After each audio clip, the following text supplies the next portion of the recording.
Eliane, você ocupa uma posição que dentro da estrutura organizacional é absolutamente fundamental para o trabalho de um jornalista. Você assessora a presidência. E eu costumo dizer que algumas secretárias, ao invés de serem a ponte que me permite o acesso à presidência, elas costumam ser uma barreira. Qual é o tipo de trabalho da Eliane? Facilitar ou dificultar o acesso ao Rui? Com certeza é facilitar, Inácia. Mesmo porque a FAMATO, essa presidência, essa gestão, ela tem como política não deixar ninguém sem resposta. Então, procurou o presidente, ele não pode atender, a minha obrigação é ficar com aquela pessoa ali, nomezinho, anotadinho, tudo direitinho, até o presidente conseguir retornar para essa pessoa. Às vezes eu não tenho que levar direto para o presidente, às vezes eu mesmo ou uma outra pessoa consegue solucionar o problema, mas normalmente a pessoa que vem procurando pelo presidente, ele quer falar com o presidente, ele quer um retorno, entendeu? E o nosso presidente faz questão disso. Tem quanto tempo que você já está trabalhando com o Rui? Tem 2 anos já. É difícil. Desculpa, Inácia. 2 anos que eu estou ali ao lado dele, mas aqui na federação 7 anos. Quer dizer, ter a responsabilidade de gerenciar a agenda do presidente de uma instituição que é tão demandada é algo que deve ser para você difícil. Qual que é o segredo de tentar ajudar o Rui a organizar a agenda e tentar fazê-lo cumpri-la, né? Bom, especificamente o nosso presidente, ele tem uma agenda muito complicada, porque às vezes está tudo arrumadinho, organizadinho, para que saia tudo, né, dentro daquele contexto do que foi planejado, do que foi requisitado. E às vezes um telefonema muda tudo isso. Então é muito difícil, porque a gente entende, eu entendo, que é frustrante para quem estava com uma reunião agendada com ele, de repente receber um telefonema, olha, o presidente não vai poder atendê-lo. Então, neste caso, a minha função é tornar isto o mais suave possível, o mais agradável possível. Não é que o presidente não queira te atender, infelizmente, por motivos de força maior, ele não poderá fazê-lo neste momento. E é dessa forma que eu tento trabalhar na tentativa de ajudá-lo. Por exemplo, você tem método de trabalho como secretária de reservar um horário para retornos por telefone, para responder e-mails, para fazer, por exemplo, distribuição de algum material interno em que você tenha que fisicamente, pessoalmente ir? Qual é o seu método de trabalho para ser organizada, que é um dos grandes trunfos de uma secretária? Inácia, é difícil, mas eu vou tentar colocar de uma forma que você entenda. Eu trabalho com 5 pessoas diferentes.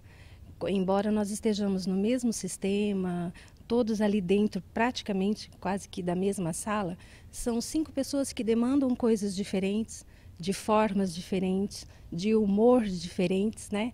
Então, você aprender a lidar com cada um deles é a primeira regra de organização minha.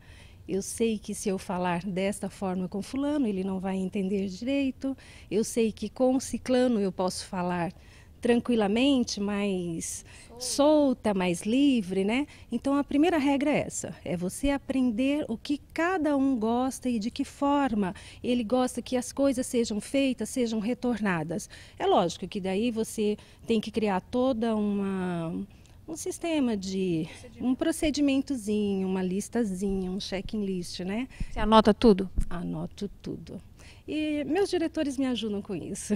Você põe um papel com uma lista única ou você vai salteando bilhetinhos na sua mesa e faz aqueles post-its bem coloridos ali? Não, eu sou mais organizada. Eu gosto de um caderno porque, às vezes, o que eu anotei ali, eu vou utilizar hoje.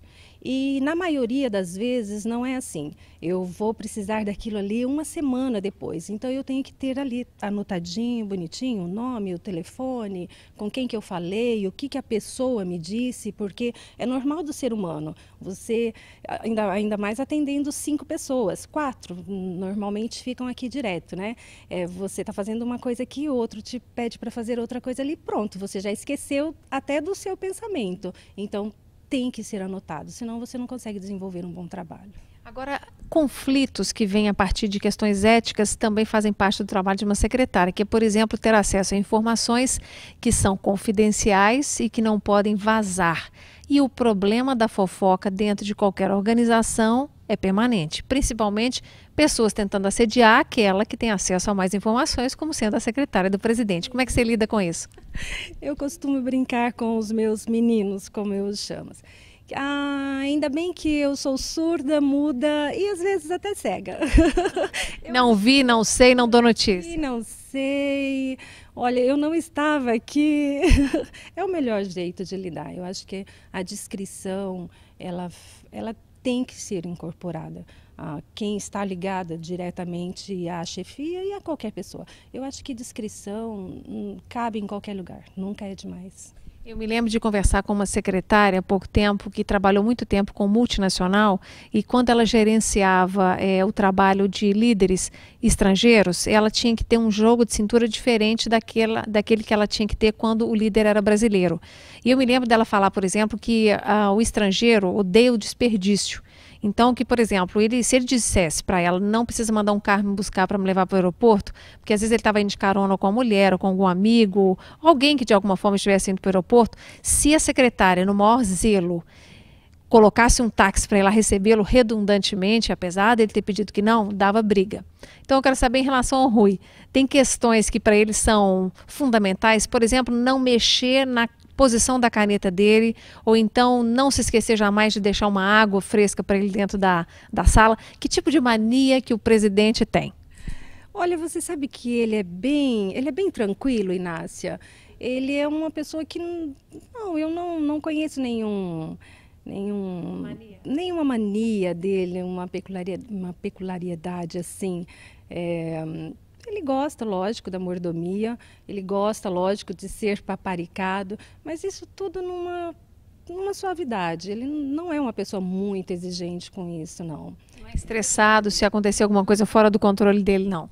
Olha, é uma bênção essa diretoria, viu? Nenhum deles são estressados, assim, aquela coisa que te causa nervosismo de você trabalhar. Não é porque eles estão me ouvindo aqui na plateia, não, mas todos eles são bem maduros, eles são tranquilos. Lógico que as agendas deixam a gente mais nervosa, né? Porque como secretária, a gente quer que tudo saia perfeitamente dentro daquilo que foi planejado. Então você tem que reaprender isso, você tem que ver que as coisas nem sempre vão sair daquela forma. E aí você vai criando mecanismos e se adaptando a isso. Não são eles que têm que se adaptar a nós, somos nós que temos que adaptar a eles, né? Então eu costumo assim, não é para fazer isso? Ótimo, não é para fazer isso. Até que me fale que não é para ser feito isso, eu vou estar fazendo do meu jeito. A partir do momento que, por exemplo, vou te contar uma historinha. Eles chegavam lá, à tarde nós temos um lanchinho aqui na federação. E aí, não, serve para fulano, serve... do presidente, deixa lá. Aí um dia ele me chamou na sala e falou assim, olha, eu não quero mais que deixe esse bolo aqui. Porque me engorda, eu não quero comer. Então, embora a gente estivesse na tentativa de ser gentil, de agradar, ele tinha eu não quero comer, eu estou tentando manter o meu peso, né? Então, nada mais justo do que eu, como secretária, respeite a vontade dele. Eu não vou colocar o bolo na mesa dele novamente sem que ele me peça. Para a gente encerrar, Eliane, um conselho para secretárias novatas que estão entrando nesse mundo corporativo e que têm uma certa dúvida de qual é o peso que ela deve dar às suas principais funções. Qual que seria, na sua opinião, o principal caminho para uma boa secretária trabalhar? A atenção em tudo que for fazer, porque nós estamos lidando com a vida deles, né? A minha mãe costumava dizer que você leva muito tempo para você construir uma reputação e em 5 minutos você destrói tudo isso. E nem sempre, não precisa necessariamente eles fazerem isso. Às vezes uma secretária pode destruir tudo isso. Então, assim, muita atenção com o que você vai fazer, com o que você vai falar, principalmente quando você estiver falando em nome deles. Eu acho que a atenção tem que ser redobrada. Essa é a primeira dica eu acho que para ser uma boa secretária. Preste atenção no que você está fazendo para você errar o menos possível.